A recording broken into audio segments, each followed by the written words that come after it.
Okay, sambung balik yang foodborne illness, penyakit bawaan makanan.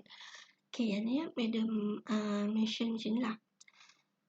Biological, chemical and physical. Okay, contoh biological hazard is penyakit yang disebabkan oleh biologi. Contoh, you beli telur kan, biasanya you senang nampak lah telur, eggs, apa yang you nampak dekat raw egg tu, dekat kulit dia adalah tahi kan, tahi telur, tahi ayam tu. So, tahi ayam tu, that's why if you tak basuh telur tu betul-betul, dekat tahi ayam tu ada bakteria, which is kita panggil dia salmonella. Okay, salmonella. So, kalau kata you masak, you tak basuh telur tu, ataupun you masak telur, kata you rebus telur kan, telur tu pula separuh masak dengan tahi-tahi dekat kulit tu, bila you makan, you boleh kena foodborne illness. Okay, penyakit bawaan makanan disebabkan oleh salmonella. You boleh cerit-birit dan sebagainya. Okay, so kita panggil biological, disebabkan oleh bakteria-bakteria. Okay, next is chemical. Chemical, nama pun chemical. Chemical ni disebabkan oleh bahan-bahan chemical lah. Contoh dia, you letak makanan you ataupun berdekatan dengan katakanlah simple lah, Clorox ataupun bahan-bahan pencuci pinggan mangkuk. Okay, itu kita panggil sebagai chemical hazard. Okay, so bila you katakanlah chemical tu terkena dekat you punya food, yang dia juga boleh harmful, okay, boleh membahayakan diri you. Okay, next is physical. Physical ni benda yang you boleh nampak. Contoh, as simple as you have a chopping board, you have a knife, chopping board. Chopping board yang you guna, kalau biasa mak-mak kita kan guna chopping board yang kayu tu. It is actually, bila you guna yang kayu tu, you ketuk dia banyak kali, and then ada keluar serpihan-serpihan kayu tu kan. Okay, that is kita panggil physical, benda yang you nampak. So, bila you termakan atau termasuk dalam makanan, sometimes kat kayu tu dia ada bakteria ke apa, kita tak tahu kan. So, bila you makan, dia akan menyebabkan you rasa you akan sakit. Okay, membahaya juga kesihatan you. So, kita panggil physical. Right? Clear? Faham? Okay. Yang ni ialah the most frequent error in food handling. Kita go through laju-laju lah. Okay. First is failure to cool food properly. Gagal untuk you nak sejukkan makanan tu. Maksudnya, supposedly the food must be served cold. Maksudnya makanan tu dibiarkan sejuk. You kena make sure dia sejuk lah. Okay. Kalau tidak, dia cepat rosak. Okay, next is failure to heat or cook food truly. Gagal you nak, katakanlah untuk makanan, sebenarnya you kena heat the food at least for 4 hours. Maksudnya setiap 4 jam sekali you kena heat the food. But after that you kena buang. Okay, ataupun or cook food truly. Kalau ayam dia ada suhu-suhu dia sebenarnya. Actually, bila you duduk dalam hospitality ataupun you jadi food, you kena tahu food handling, cara menguruskan makanan. So, kalau makanan, katalah you masak beef, dia ada certain temperature. You masak chicken, it has a certain temperature. Okay, next is infected employee who practice poor personal hygiene at home and at the workplace. Yang ni disebabkan oleh sometimes ada je pekerja-pekerja you yang poor personal hygiene. Maksudnya tidak mengikut kebersihan. Dia tak mengamalkan kebersihan dekat rumah ataupun dekat tempat kerja. Datang baju kotor, tak mandi, rambut panjang, kuku panjang, pakai slipper. Macam tu lah maksudnya. Yang ni pula, food prepared a day or more before they are served.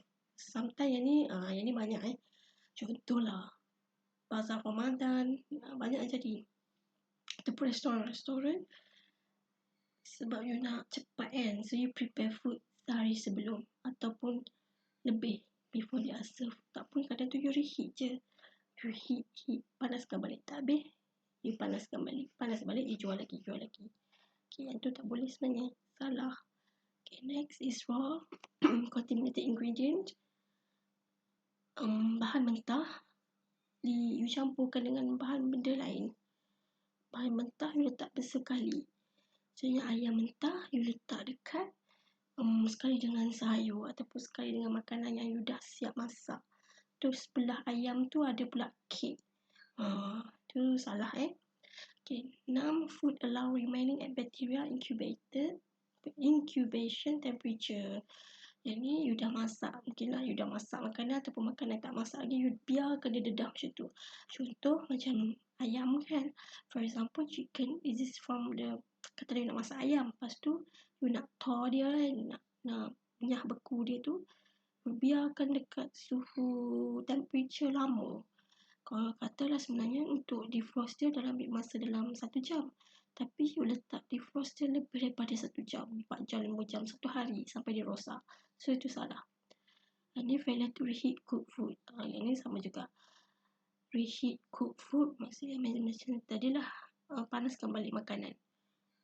Orang cakap every 4 hours kan, tapi you pergi reheat the food dah cukup 6 jam, 8 jam baru you reheat. Dah benda tu dah nak basi baru you reheat. Dah tak gunalah. And then cross contamination. Ini tadi cross contamination. Cross contamination tu maksudnya pencemaran silang.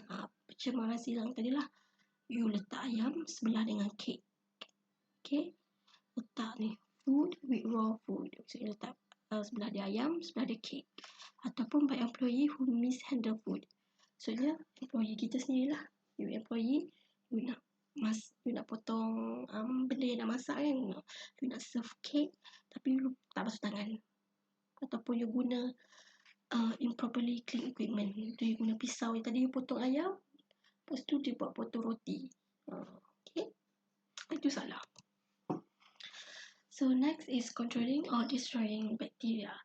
So macam mana you nak make sure you nak control ataupun you nak musnahkan bacteria. Kata kat sini bakteria macam benda hidup lain. Dia ada comfort zone dia. Dia ada zone selesa dia. So untuk memastikan dia order to grow, membesar dengan sihat, so dia perlukan makanan dan juga kelembapan. Maksudnya dia proper pH dengan time. So yang ni yang kita panggil potential hazardous. Dia ada certain temperature dia lah. Okay, kita panggil TDZ. TDZ, temperature danger zone, which is biasanya temperature danger zone tu bermaksud pada waktu dan suhu ini bakteria adalah sangat aktif, iaitu pada suhu 5 darjah Celsius hingga 60 darjah Celsius adalah waktu pertumbuhan, waktu aktifnya bakteria. So that's why kalau kata food you kena masak lebih daripada 60 darjah Celsius baru bakteria tu mati. And then sama juga if you want to cool the food ataupun you nak sejukkan bahan makanan ataupun bahan mentah, make sure dia kena berada pada suhu 5 degrees Celsius and above, 5 darjah Celsius dan ke bawah. Apa ni? Sama lah tadi, sama yang mana cakap tadi. Other safe practices include hot food at internal temperature at least 60 degrees. So, you kena 60 darjah dan ke atas. You kena heat food sebab you nak elak danger zone. Kena make sure cepat-cepat lah heatkan makanan kan. 4 jam heat, 4 jam heat. Heat small quantities at time. Maksudnya bukan kata you masak satu kawah gulai daging, you tak ada masak panas satu kawah tapi you panaskan sikit-sikit. Katanya eat food close to service time. Okay, panaskan makanan bila you dekat nak service. Let's say you dah masak pagi kan. Okay, you masak pukul 7 pagi. Pukul 7 tawar sangat lah. Okay, you masak pukul 9 pagi. You nak makan pukul tengah hari, pukul 12. So, you by 11.30 tu you reheat balik the food. Okay, close to service time. So that dia akan keep hot lah. And then do not use a steam table to reheat food. Jangan guna steam table. Baliknya you pakai cari benda yang boleh 60 darjah degrees 60 darjah ke atas. When hot, food must be cold, chill them quickly. Kalau food tu kena sejuk, make sure dia selalu sejuk. Ataupun kalau dia panas, kena sentiasa panas. Place cook food dalam peti sejuk above uncooked food. Okay, ni cara penyimpanan lah. Okay, letak makanan yang dah masak dalam peti atas. Maksudnya benda yang tak masak you kena letak kat bawah. Contohlah you letak sayur kan tak masak lagi, so you kena letak bawah. Kek you kena letak atas. Okay, untuk elak dia daripada cross contamination lah. And then do not thaw food at room temperature. Jangan thaw food pada suhu bilik. And then store food dalam, kalau boleh thaw dalam peti ataupun letak dia dalam bekas.